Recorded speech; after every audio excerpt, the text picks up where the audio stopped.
Hi, again two similar words, study and learn. Study എന്നുള്ളതിന്റെയും learn എന്നുള്ളതിന്റെയും അർത്ഥം പഠിക്കുക എന്നുള്ളതാണ്. പക്ഷെ എവിടെയാണ് കറക്റ്റ് ആയിട്ട് ഉപയോഗിക്കുക? ഐ ഡാഷ് സ്വിമ്മിങ്, അവിടെ സ്റ്റഡി ആണോ ലേൺ ആണോ ഉപയോഗിക്കുക? നമ്മൾ ലേൺ ആണ് അവിടെ ഉപയോഗിക്കേണ്ടത്. ഐ ഡാഷ് ഡ്രൈവിംഗ്, ലേൺ ആണ് ഉപയോഗിക്കേണ്ടത്. ഐ ഡാഷ് ഇക്കണോമിക്സ്, നമ്മളവിടെ സ്റ്റഡി ആണ് ഉപയോഗിക്കേണ്ടത്. ഐ ഡാഷ് ഹിസ്റ്ററി, സ്റ്റഡി ആണ് ഉപയോഗിക്കേണ്ടത്. ഇനി what is the explanation? Coming to the point.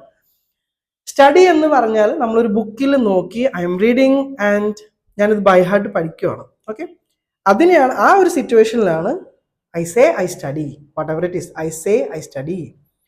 But ഞാനത് പ്രാക്ടീസ് ചെയ്ത് പഠിക്കുകയാണ്. It means swimming. ബുക്കിൽ നോക്കി പഠിക്കാൻ പറ്റില്ല, പക്ഷെ വെള്ളത്തിൽ ഇറങ്ങുമ്പോൾ മുങ്ങിപ്പോകും അല്ലേ? ബുക്കിൽ നമുക്ക് അതിന്റെ തിയറി ഉണ്ടാവും, എങ്ങനെ നീങ്ങണം, കൈ എങ്ങനെ വെക്കണം, all the theory. We study the theory.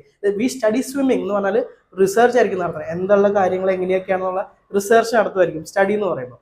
But learn എന്ന് പറയുമ്പോൾ നമ്മളിത് പ്രാക്ടീസ് ചെയ്ത് പഠിക്കുകയാണ്. Okay, I study English, I learn English, രണ്ടും പറയാം. സ്റ്റഡി ഇംഗ്ലീഷ് എന്ന് പറഞ്ഞാൽ ഐ ആം സ്റ്റഡിങ് ദാറ്റ്, എന്ന് വെച്ചാൽ ഞാനത് കാണാതെ പഠിക്കുകയാണ് ചെയ്യുക. ഓക്കെ, ലേൺ എന്ന് പറഞ്ഞാൽ I'm practising English language.